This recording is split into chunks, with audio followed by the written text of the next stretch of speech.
बजेटमध्ये तुम्हाला दोन शब्द सारखे ऐकायला मिळतात. भांडवली खर्च आणि महसुली खर्च किंवा कॅपिटल एक्सपेंडिचर आणि रेव्हेन्यू एक्सपेंडिचर. हे नेमकं आहे काय? बघा, सोप्या शब्दात किंवा एका ओळीत सांगायचं झालं तर लाडकी बहीण योजना याच्यासाठी जो सरकारचा खर्च आहे तो महसुली खर्च आहे. आणि जर कोस्टल रोड बांधण्यासाठी जो खर्च आहे तो आहे भांडवली खर्च. तर भांडवली खर्च किंवा कॅपिटल एक्सपेंडिचर हा नेहमीच चांगला समजला जातो. त्याचं कारण असं आहे की त्याच्यामुळे एक लॉंग टर्म असेट क्रिएट होते आहे. आपण जो कोस्टल रोड बनवला आहे त्याच्यामुळे येणं जाणं सोयीचं होतं, लोकांना लॉंग टर्म त्याचा फायदा मिळेल. मात्र जेव्हा सरकार लाडकी बहीणसाठी पैसे देते आहे तर त्याचा फार लॉंग टर्म फायदा होईल अशी समज आहे की त्याचा फायदा होणार नाही.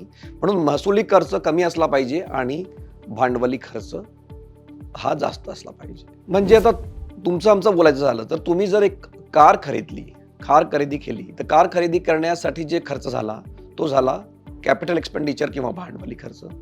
मात्र त्या कारमध्ये दररोज दर आठवड्याला जो पेट्रोल तुम्हाला भरवावा लागतो, टाकावा लागतो, तो झाला रेव्हेन्यू एक्सपेंडिचर किंवा महसुली खर्च.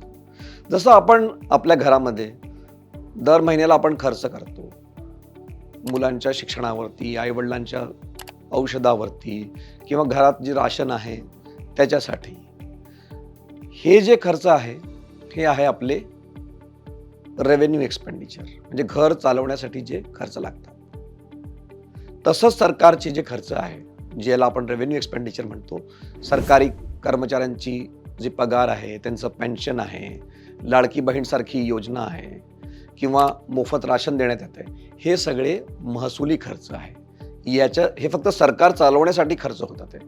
तर हा खर्च जेवढा कमी तेवढं देशासाठी चांगलं. आणि भांडवली खर्च म्हणजे जेव्हा सरकार नवीन काहीतरी शाळा बनवतीये, एअरपोर्ट बनवतीये, रस्ते बनवतीये, हॉस्पिटल बनवतीये, तो जो भांडवली खर्च आहे तो देशासाठी, समाजासाठी चांगला मानला जातो.